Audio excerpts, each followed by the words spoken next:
देखिए, पाकिस्तान की हालत इस समय साँप और छछूंदर वाली हो चुकी है क्योंकि अब उसे उसने जो कदम उठाए हैं, ना वो उगलते बनते हैं, ना निगलते बनते हैं। चाइना के उसके जो डिफेंस के सिस्टम है, ऑपरेशन सिंदूर में उनका हश्र वो देख चुका है। इस समय वही डिफेंस के सिस्टम उसने अब यूएई में तैनात कर दिए। सऊदी अरब के साथ जो उसका कॉन्ट्रैक्ट है, उसमें उसने तैनात तो कर दिए हैं, लेकिन उनकी विश्वसनीयता संदेह के घेरे में है। अब वो कितनी सुरक्षा कर पाते हैं, ये तो देखने वाली बात होगी। लेकिन मजाक तो बन ही रहा है ना। देखिए, एक तरफ तो अफगानिस्तान पाकिस्तान को ठोक रहा है, दूसरी तरफ जो बलूचिस्तान के लड़ाके हैं, वो भी इस समय पाकिस्तान से खार खाए बैठे हैं। जफर एक्सप्रेस फिर से रोकी गई है और उसमें भी कुछ हमला करने की खबरें आ रही हैं। तो सुरक्षित नहीं है। देखिए, एक तरफ तो ईरान भी अपने का इस समय दुश्मन बना बैठा है।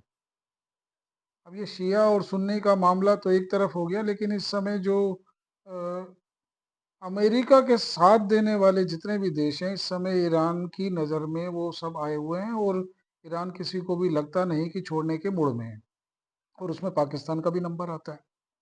अब पाकिस्तान देखिए कहाँ तक जाएगा, ये एक विषय होगा, लेकिन जैसा कि मैंने शुरू में बताया कि राजनाथ सिंह जी का बयान कि ऑपरेशन सिंदूर अभी जारी है, इसके बड़े ही एक गहन अर्थ लगाए जा रहे हैं, क्योंकि अमेरिका कुछ भी कर सकता है। पाकिस्तान की मदद से वो भारत में अशांति पैदा करने की कोशिश कोशिश कर सकता है, क्योंकि भारत अभी युद्ध के मैदान में आया नहीं है, लेकिन किसी न किसी बहाने से भारत को इस युद्ध में घसीटा जाए। लगता है यही है कि अमेरिका की कोशिश पाकिस्तान के बहाने से हो सकता है कि ऐसी कोई कोशिश हो।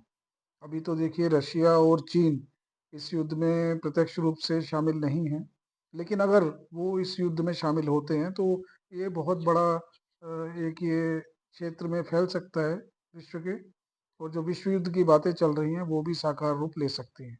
चिंता की बात सिर्फ इतनी है कि इस समय जो ईरान में परमाणु बम है, कहीं अगर उसने उसका इस्तेमाल कर दिया तो मानवता के लिए बहुत बड़ी एक ये घातक चीज साबित हो सकता है। परिस्थितियां किस करवट मोड़ लेती हैं, देखिए आने वाला समय बताएगा। फिलहाल हम सभी पूरे घटनाक्रम पे नजर रख रहे हैं। भारत को इस पूरे घटनाक्रम में लाभ तो मुझे नहीं लगता कि किसी तरह का होने वाला है, क्योंकि जो भारत की शेयर मार्केट है वो धराशायी हो चुकी है, और जो तेल की सप्लाई अगर रुकती है तो उससे भी भारत की अर्थव्यवस्था पर एक ये नेगेटिव असर पड़ सकता है। देखना होगा परिस्थितियां क्या मोड़ लेती हैं। दोस्तों, आपको जो भी लगता है कमेंट बॉक्स में आप अपने